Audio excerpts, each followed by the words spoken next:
Hello guys, welcome back to my channel. আমার চ্যানেলে তোমাদের সবাইকে স্বাগতম। তোমরা সবাই কেমন আছো? আশা করছি খুব ভালোই রয়েছো। আজকে একটি বিশেষ দিন। আজকে 12ই মে, মাতৃদিবস।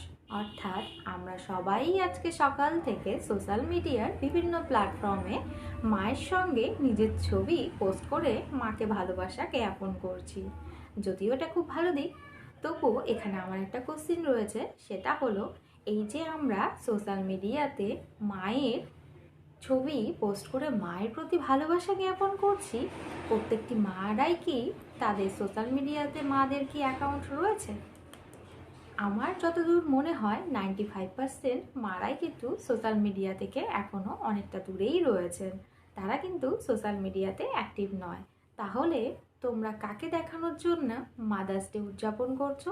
লোকদেরকে দেখানোর জন্যে, নাকি নিজের মার প্রতি ভালোবাসা জ্ঞাপনের জন্য? যদি নিজের মাকে ভালোবেসে মাদার্স ডে উদযাপন করতে চাও, তাহলে আজকের দিনটি শুধুমাত্র মাকেই দাও, শুধুমাত্র মায়ের সঙ্গেই দিনটি কাটাও। তাহলেই না মাদার্স ডে পালন করা হবে। তুমি বাইরের সবাইকে দেখিয়ে মাদার্স ডে পালন করার মানে কি?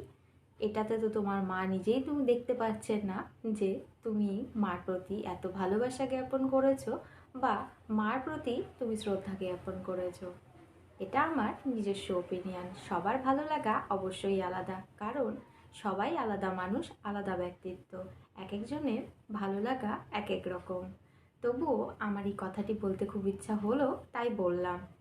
কেউ কিছু মনে করো না যদি আমি কোনো ভুল বলে থাকি, তাহলে অগ্রিম সবার কাছে ক্ষমা প্রার্থী। চলো দেখো, আমি এখানে বোর্ডে একটি শ্লোক লিখেছি মাতৃদিবস উপলক্ষে। ভূমে গৌরীয়সী মাতা স্বর্গাৎ উচ্চতর পিতা জননী জন্মভূমিশ্চ স্বর্গাৎ আপি গরীয়সী। ভূমে গৌরীয়সী মাতা অর্থাৎ ভূমির থেকেও বড় মা। স্বর্গাৎ উচ্চতর পিতা অর্থাৎ স্বর্গের থেকেও উঁচু বাবা। জননী জন্মভূমিশ্চ স্বর্গাৎ আপি গরীয়সী। জননী জন্মভূমি অর্থাৎ মা, জন্মভূমি এবং স্বর্গ সব কিছুর থেকেই বড়। প্রতিটি মায়ের এই একটি বিশেষ দিন মাদার্স ডে বলে উদযাপন করার থেকে প্রত্যেকটি মায়ের কাছে প্রতিদিন মাদার্স ডে হওয়া উচিত বলে আমার মনে হয়। কারণ একটি মা প্রতিনিয়ত একটি সন্তানের পেছনে যথেষ্ট পরিমাণ ত্যাগ এবং অক্লান্ত পরিশ্রম করার পরে একটি সন্তান তার সফলতার শিখরে পৌঁছে যায়।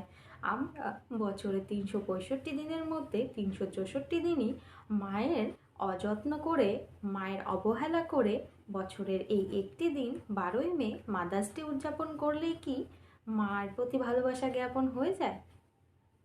হয়তো হয় না। যদি মাকে ভালোবাসতেই চাও, তাহলে প্রতিদিন সময় করে অন্তত 30 মিনিট হলেও মাকে সময় দাও।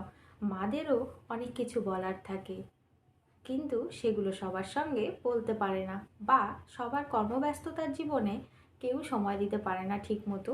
মাদের কথা শোনারও কারোই সময় থাকে না। কিন্তু তুমি রোজ 30 মিনিট করে অন্তত মাকে সময় দাও, দিয়ে দেখবে মায়েরও কথা বলার একজন সঙ্গী হবে। মায়েরও যেমন মন ভালো হবে, ঠিক তেমনি আশা করছি সেই 30 মিনিটে মায়ের সঙ্গে কথা বলে বা মায়ের সঙ্গে বসে তোমারও সারাদিনের ক্লান্তি এবং তোমার নিজেরও মন অনেকটা ভালো হয়ে যাবে।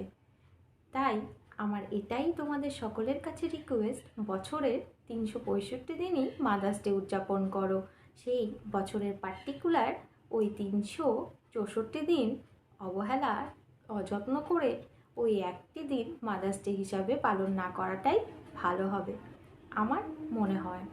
কারণ মা তো মায়ের সঙ্গে তো কারো তুলনাই হবে না। এমনকি স্বয়ং ভগবান শ্রীকৃষ্ণও বলেছেন যে মা সবার আগে। যদি কখনো তোমার সামনে ভগবানও চলে আসে, তোমার বাবা মাকে ছেড়ে কিন্তু ভগবানের সেবায় করলে ভগবান কিন্তু সেই সেবা গ্রহণ করে না। সবার আগে ভগবানের সেবারও আগে মা বাবার সেবা করা উচিত। ভগবান ভগবদ্গীতায় কিন্তু বলেছেন, বাবা মার সেবাই কিন্তু প্রধান ধর্ম। সর্বপ্রথম বাবা মার সেবা করে তারপর